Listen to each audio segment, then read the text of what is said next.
Hi, this is Rich Lavens of Eurotherm by Watlow, and going to do a little tutorial for you today. Had a question asked earlier today about deviation alarms. So on an EPC3004, the nanodac, 3504, any of those instruments have a deviation alarm kind of configured the same way.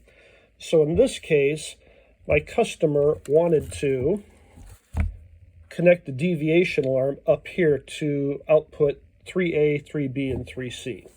So we're going to jump to iTools and I'll show you how to set up that deviation alarm.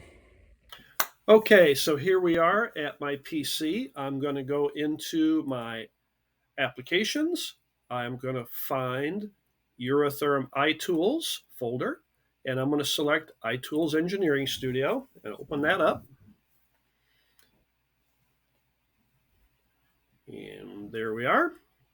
I have got my EPC3004 connected over Ethernet to my PC, so my IP address for both the PC and the instrument have been matched, so I know that's good. So I'm going to come up here to my Add button, and there's my instrument, so I'm going to hit OK, and give it a minute. It should go out and find that instrument.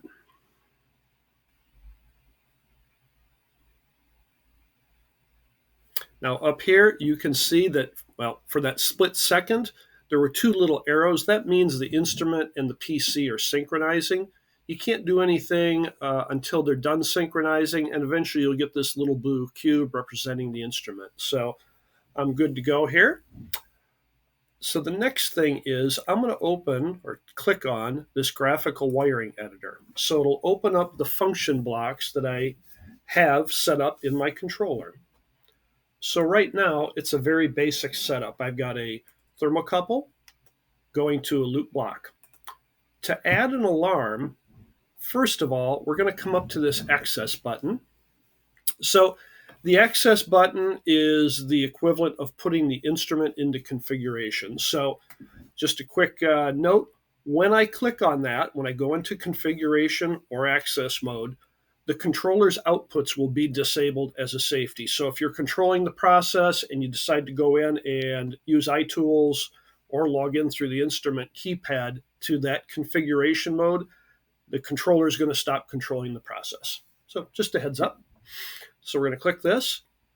Now, it's asking me for my password. Passwords are set up at the initial power up of the instrument. There's a whole nother video on that, but I've already set mine up. So we're going to click this.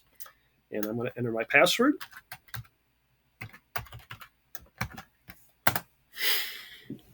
And you'll see up here that access button looks a little different when you're in access or configuration. You'll see a yellow background with a black wrench in it.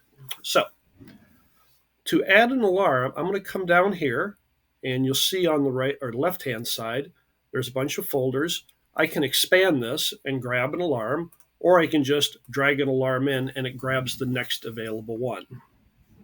So here's an alarm. To set an alarm up, actually to get into any block, if you double click on the gray header, it opens up the parameters of that block. So in this case, I've got a variety of different alarms I can choose.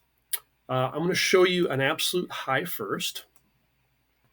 So when you're doing an absolute value, it looks at the threshold. So if I put in 100 degrees, if I go above 100 degrees, that alarm will go off. If I set it for 200, it goes off at 200. The deviation's a little bit different. So let's set that up for a deviation high. You can see now that threshold is black or blued out. Really what I want to do here is a deviation alarm floats with the set point. So if my set point is 120 degrees and I have a deviation of 10,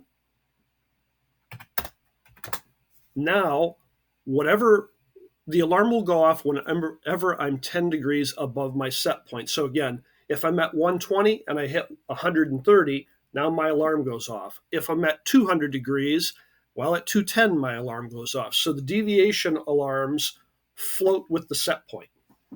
So we got that set up. I'll put in a 10-degree deviation. I'm going to go back to my graphical wiring. So here's that block kind of floating out there. So I need to give it the actual temperature. So I'm going to grab my process value off of my analog input, and I'm going to use that as the input. I am going to grab an output, that output number 3. I'm going to drag that out here. So again, to connect, you always start on the right-hand side of a block. If you hover over the parameter, it'll kind of turn pink. Click once, and then hover over the parameter you want to connect it to. In this case, the output 3 process variable. Click again, and it creates that line. So we're going to save this up here in this little box. If you hover over it, it'll say download wiring to instrument. So we're going to do that.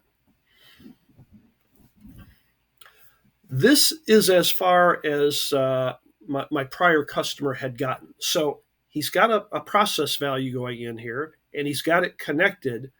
And he said, my alarm never goes off. Well, the reason is, again, if it's a absolute high, this would work. It's going to look for a set process value to trip. But since the deviation alarm floats with the set point, it doesn't know what the set point is yet. So I have to give it a reference. So coming over here to my loop block, I'm going to grab my working set point out. Again, hover, click once, and I can draw a wire. I want to draw a wire to my reference on my alarm block. Again, click. Now it's going to compare my process value to my set point, and if I ever see that 10-degree difference, then my alarm's going to go off. So let's wire that to the instrument up here again. Click there. You'll notice that the green dotted line, once it's downloaded, becomes a black steady line. And really, that's it. So again, remember, we're still in access mode, so nothing's going to work until we get back into the run mode. So I am going to click my access. At that point, the instrument will reboot and come back to basically level 1, which is operator mode. And you'll see that access button, again, changed its look. Now I'm in the run mode. So now my actual temperature is at 74.83. If I go into my loop and check my set point set at 63.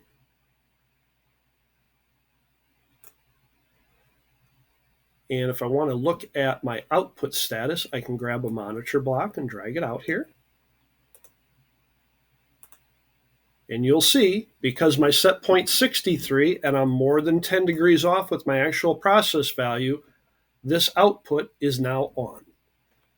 I'm going to, on my actual controller, I'm going to raise my set point to 80. And now you can see, now, since my set point is 80 and I'm not 10 degrees above, my output has now switched off. These monitor blocks are super handy. I can drag a monitor block out and really connect it to any parameter. And again, you'll see these green dotted lines. So you can have those up there temporary. They'll read. If I want to store the instrument, I have to come back to my access mode, enter my password.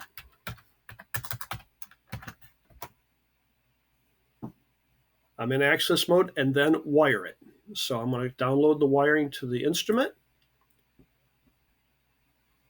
So now it's taken the monitor blocks that I drug in on a temporary basis, and again, that green line is now turned to black. So now this is actually stored in the instrument. So again, I'm going to log out of access to put it back in operator mode, or level 1. My unit reboots. We'll kind of look at that access button here so you can see it change. There it goes, just changed. So we have successfully wired a deviation alarm to an output, and I showed you how to use the monitor blocks. I hope you find this helpful, but drop us an email or give us a call if you have any questions. Thanks for your time. Bye.